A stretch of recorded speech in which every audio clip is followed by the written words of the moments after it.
All right, everybody. This is our last video before our first test. So probably be in your best interest to review all three videos as you're getting closer and closer to the test. And certainly feel free to reach out to me. We have Memorial Day weekend coming up, which means it could be a time for you to do a little extra work if you weren't working. But unfortunately, it could also be a time where you forget things because you're busy celebrating the holidays with friends and family. So, as this is your first test, you would like to make sure you put your best foot forward on that Tuesday when we have it. A couple of things about the test, and this was brought up in class in case you missed it. The expectation is that you will be online at your computer from anywhere from 5 o'clock until 9 o'clock. I will be opening up the exam at 5 o'clock. But I will require that I see your face while you are doing your tests. So cameras will have to be on. The reason for that is we want to check your integrity and make sure you're not having someone else do the test for you. So you're going to want to make sure you find a place where it's appropriate for you to be viewed and your camera can stay on and there won't be any glitches or issues that you can foresee outside of the big problems that might come up for whatever reasons.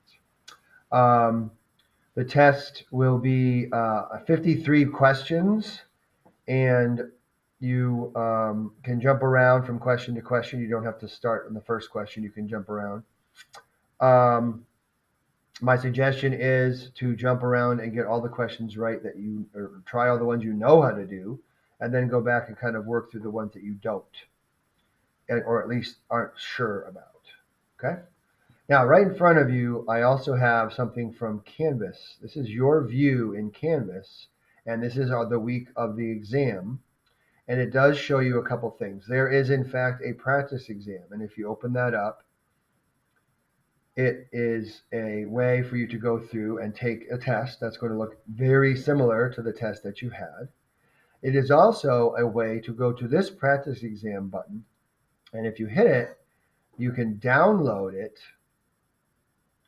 And when you download it and see a PDF, either you can print it or not print it.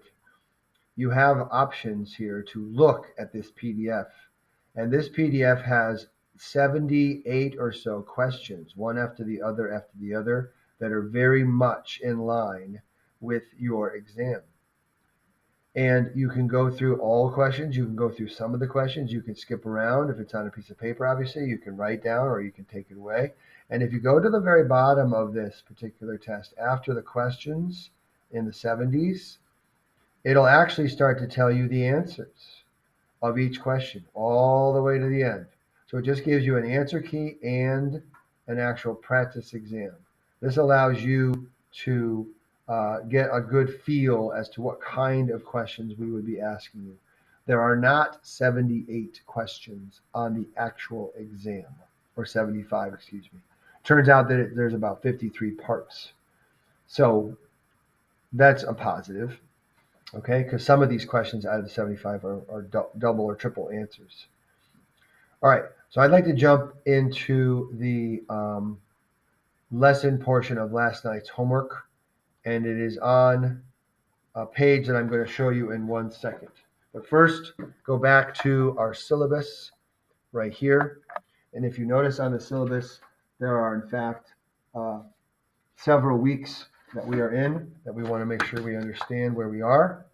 We just took our class last night on May 23rd, and everything that is homework-wise would be due Monday, May 29th, which again happens to be Memorial Day at midnight. So you need to do units 5, 7, and 8. There are 3 units. 7 and 8 is kind of mushed together in one unit in terms of homework and quiz.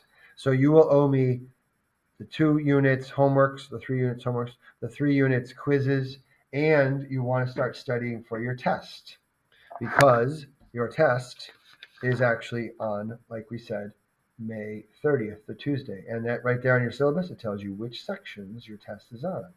Now, I said this last night and I'll say it again now. The only section that's all fractions is Unit 2. which means you can still do pretty well on your entire test, even if you mess up on the fractions, because as long as you do well on units 1, 3, 5, 7, and 8, that would put your grade in a certain spot. If the fraction questions are ones that give you a lot of trouble, then the idea is you have a buffer of a unit that you can do better on everything else, and then maybe the fractions weigh you down a little bit. Okay, so getting away from your syllabus that you can always look up yourself, I want to talk about the worksheets that we had that I sent out a few weeks ago that talk a little bit about percents. And so this is where we started on our work. Let me see something here. See if I can zoom this in a little bit more. Okay. So last night we started on percents, and it was a good use of our time, and we jumped right in. Okay. So here is a real life situation. I like percents because they have real life situations. You can think about percents in terms of sales tax. You can think about percents in terms of property tax. You can think about percents in terms of discounts. You can think about percents in terms of your income tax or your commission that you make at a particular job is a percentage. There are all sorts of percentages out there. If you're a sports fan, there's percentages about that. If you are a person who is into, I don't know, rare jewels, there's a percentage of how much is pure, etc. Okay, then there's other parts of that. So percents have a lot of real life stuff. This one talks a little bit about a circle graph, which you may or may not recognize from previous math classes. And the answer to question number 1, which I gave out to the class, so we didn't have to actually go through the motions of figuring it out, is $520. So what I'm trying to say here is that if I had to add up all these equipment parts of a camera, it would be $520 total. Some of you people who are younger than me may not remember that when you had a camera, sometimes you had to buy a lens and a flash and a tripod and a case. Maybe you just use your phone now, but the idea is that at some point there was some camera equipment that cost money that went with the camera. Okay.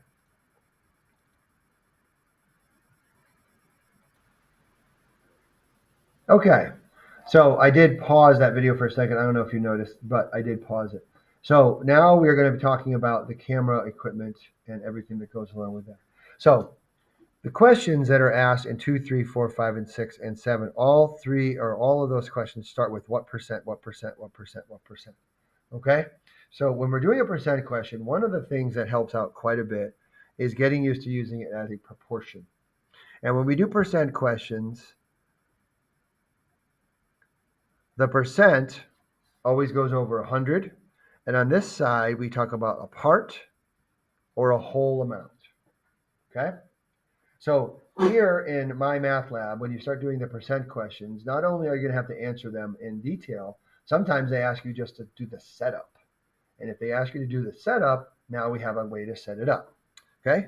So during class, I set up and we set up question number 2 using that same sort of argument. 100 is definitely going to go here. The percent is what I'm looking for. So I'm going to put a letter there, an X, a variable, what I'm looking for. Over here, the whole amount of all the camera equipment that we need to spend was $520. And since this question only speaks about the camera, the only number I'm going to put on the top is my $244.40. So that is how you set up this first question. I didn't get an answer yet. I'm just talking about the setup. So I will go down the list, and you can pause this video as many times as you want to watch about where I'm going to stick the other numbers. Every other one of these is going to have the 100, the 520, and the X in exactly the same spots.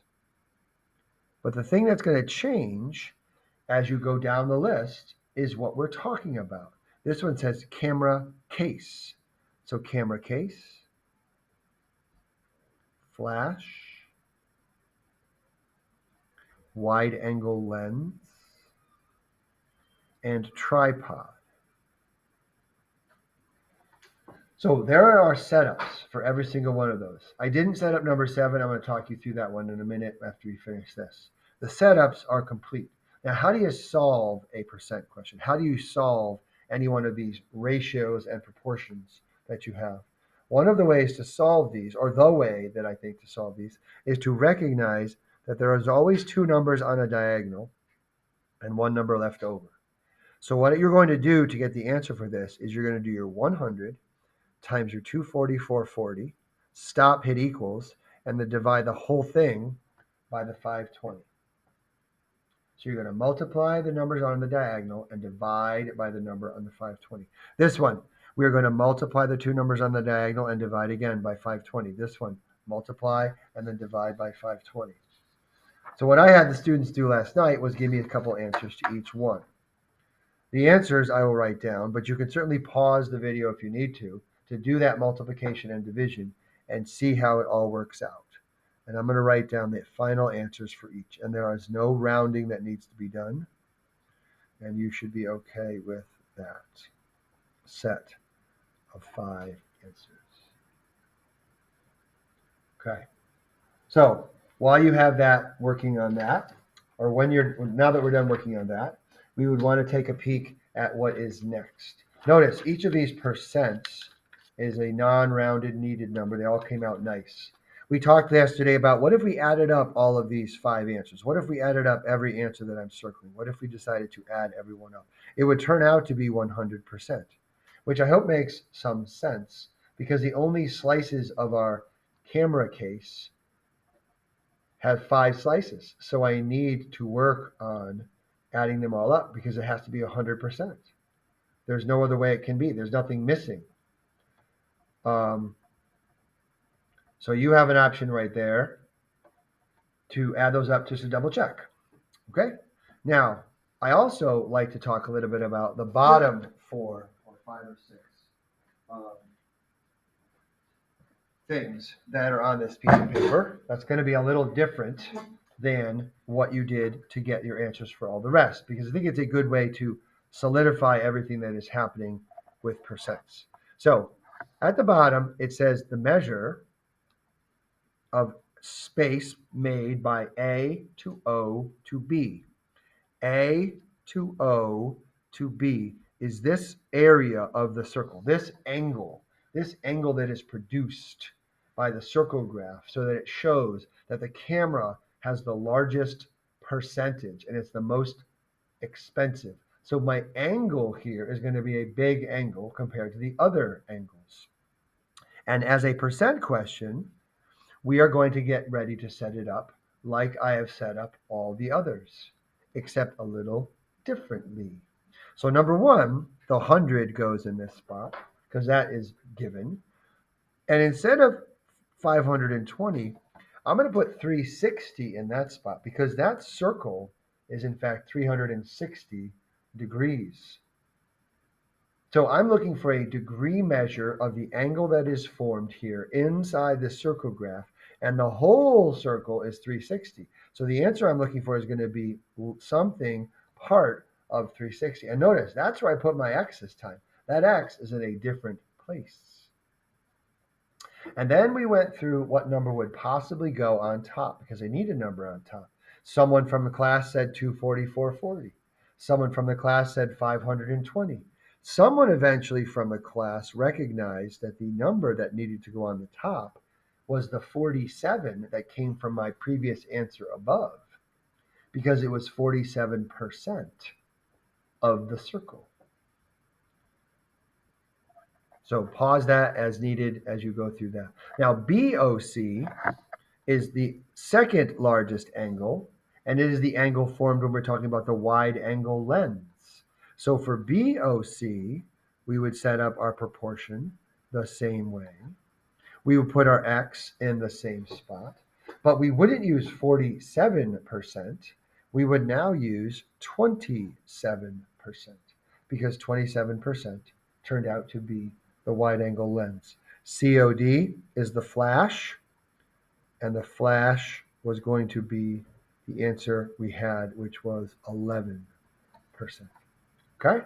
Now, after we did that a little bit, we talked a little bit how to solve these. These are similar to solve. You always seem to have two numbers diagonally across from each other, and they are going to multiply, and then we are going to divide by the number that's left. So it's going to be 47 times 360 divided by 100. And this time, that answer comes out to be 169.2 degrees.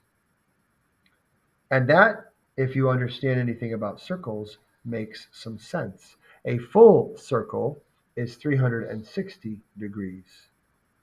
A half circle is 180 degrees. This piece of the slice of the pie is almost half the pie. It's a little less than half the pie. It's 169 versus 180. And that's where we went with that. And that took a little while. It took about a half an hour or so to get everybody on board, picking up the pieces, asking a lot of little questions, and making things work for percents. Now, let me show you some of the homework that's not working for me. What happened here? Wait a minute. I should have that somewhere. Where is it? Oh, did I lose it? All right, I apologize. I'm going to grab the homework now and show you some of the things that it's asking in the homework. So I don't know why that did that, where it went. Let's get that going. Oh, come on. Sorry about that.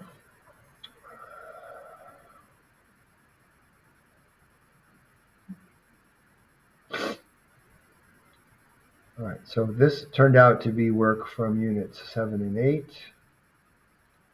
I'm going to preview that. Well, that was a little more time than I would have liked to have spent on this. I don't know why it's not there.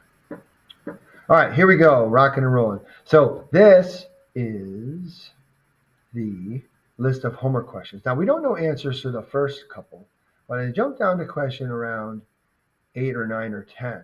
And notice, this question actually says, what is 27% of 150? And it doesn't actually ask you the answer. It just asks you to set it up. So I'm trying to make a point of letting you see how that fits into everything. We just did some percent questions with the circle graph, and we just set them up.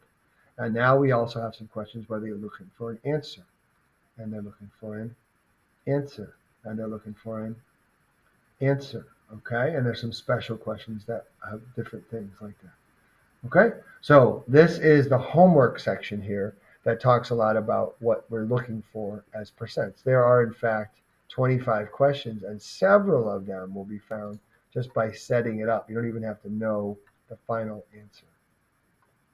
All right, I'm going back to this paper, and I'm going to start talking about questions from this page, which was given out previously.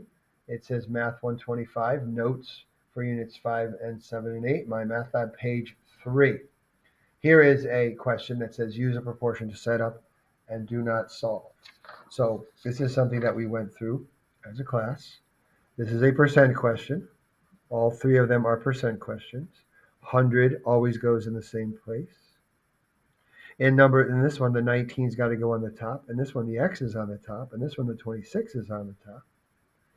In this one, the 200 has to either go top or bottom. In this case, I don't know what goes where, but I have of and is, and that's 62 and 248. In this one, I have 37 is actually going to go on the top, and my X is going to go on the bottom. So you notice the X is in the top right, the X is in the top left, or the X is in the bottom right. There's only 3 places where it could go. Okay, then we talked about getting an answer. The answer would be found by multiplying and dividing, and that turned out to be 52. The answer would be found by multiplying and dividing, and that answer came out to be 25%. The answer came out to be multiplying and dividing, which turned out to be 194.7.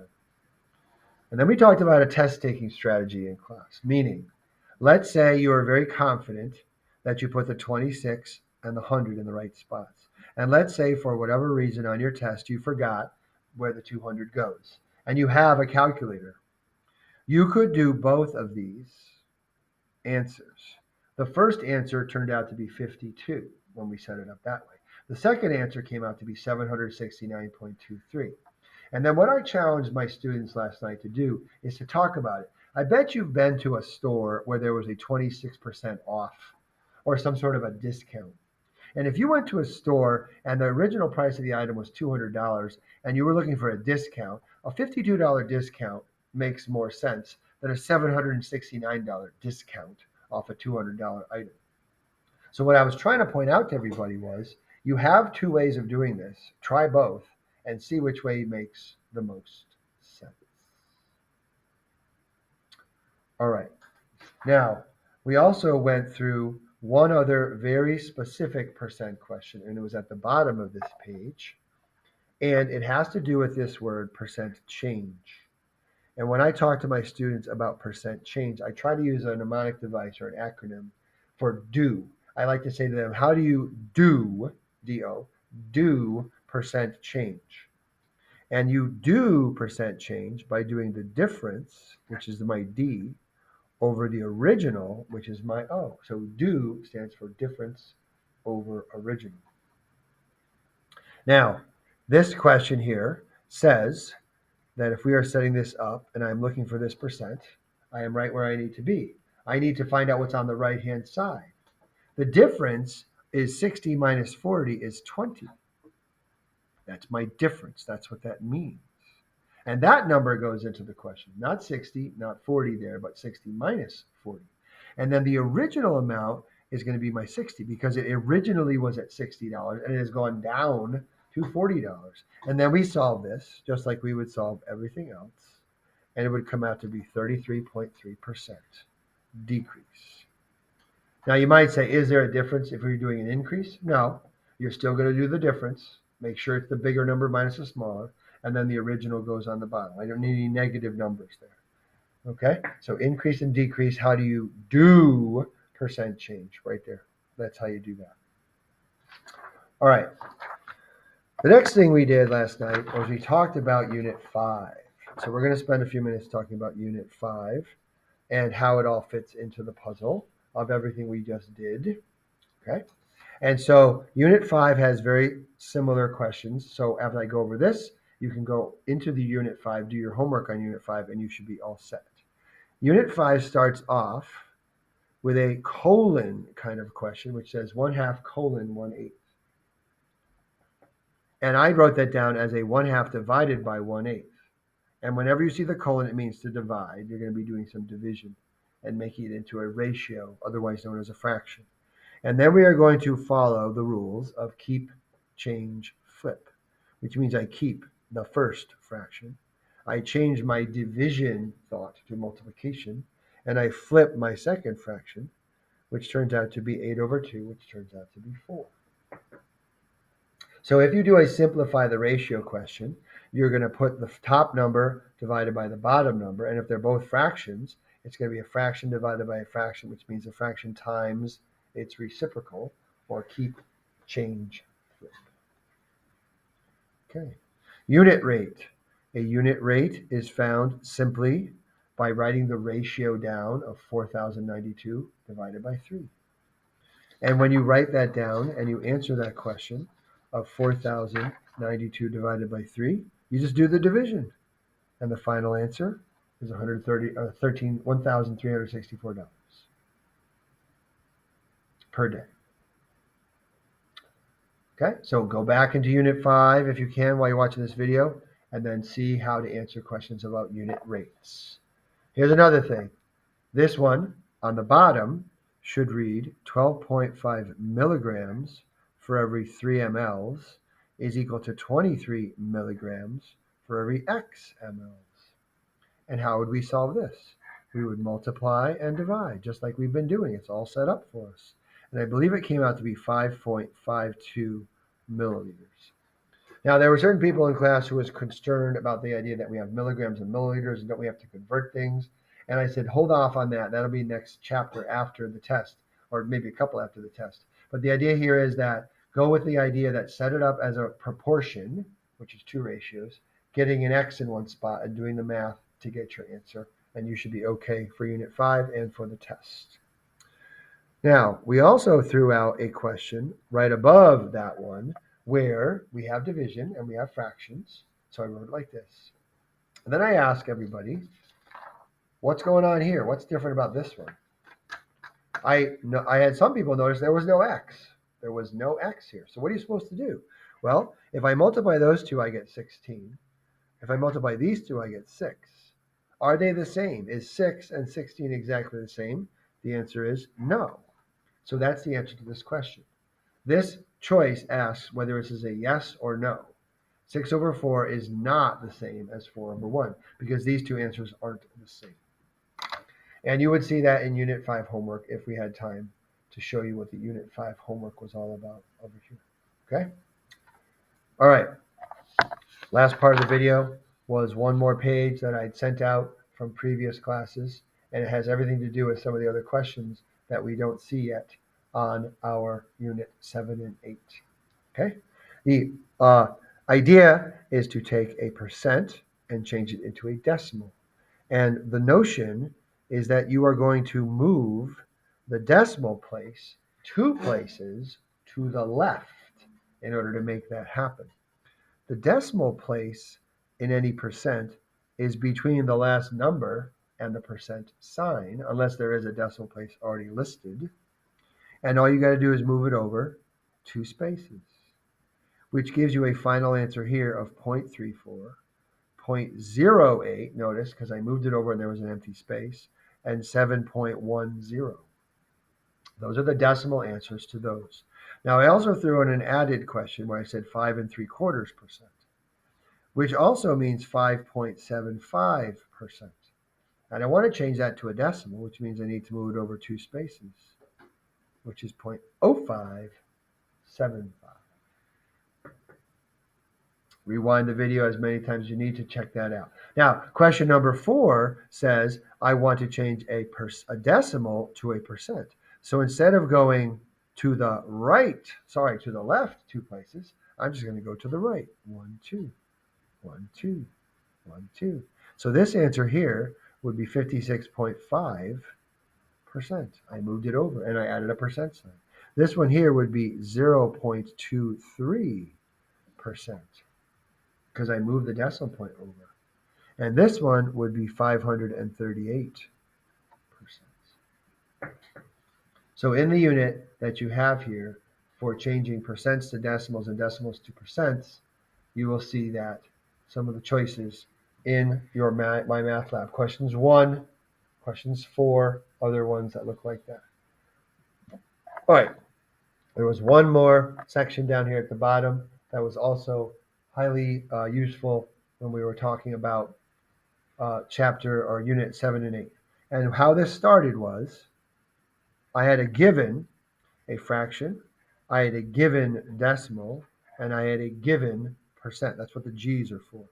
My given fraction is 5/8. My given decimal is 0.635. And my given percent was 21.6%. And I just kind of made those up as different choices you could have. Okay? So I think the easiest one to do would be to take your given percent and change it to a decimal, which turns out to be 0.216. And I moved it over 2 spaces like I would. Now, this was the 10th spot. This was the 100th spot. This was the 1,000th spot. That's helpful because what I need to do next is 216 over 1,000, which is a good start of a fraction. Okay? Now, I noticed that 8 times 27 multiplies to be 216. And I noticed that 8 times 125 would multiply. No, something's wrong here. 6. Oh, I wrote it down wrong last night. Oh, no one caught me on that. Yes. So 8 over 8. So the 2 8s will cross off, leaving me a final answer, which would be simplified to that. And I would write that over here as my ratio. So My Math Lab will not like it unless you simplify your fraction. So although I did say there was only one section on fractions, each section has a little bit about fractions as you go through that. Okay? All right. Now, If my given is a decimal, a quick way to change that is to just move it over 2 spaces for my percent. Another way to take that on is to write 635 over 1,000.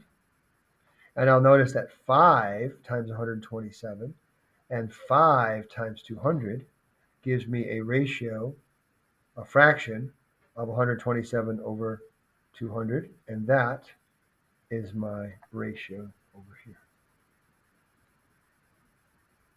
And then last but not least, if I was going to start with a fraction, I would jump right over here. I did it again. X over 100 is equal to 5 over 8. I would go back to what we've been practicing. And I would do 5 times 100 divided by 8, which comes out to be 62.5%. Then I would immediately write that as a ratio or decimal of 0.625. And the ratio would be easy because it would be 5/8.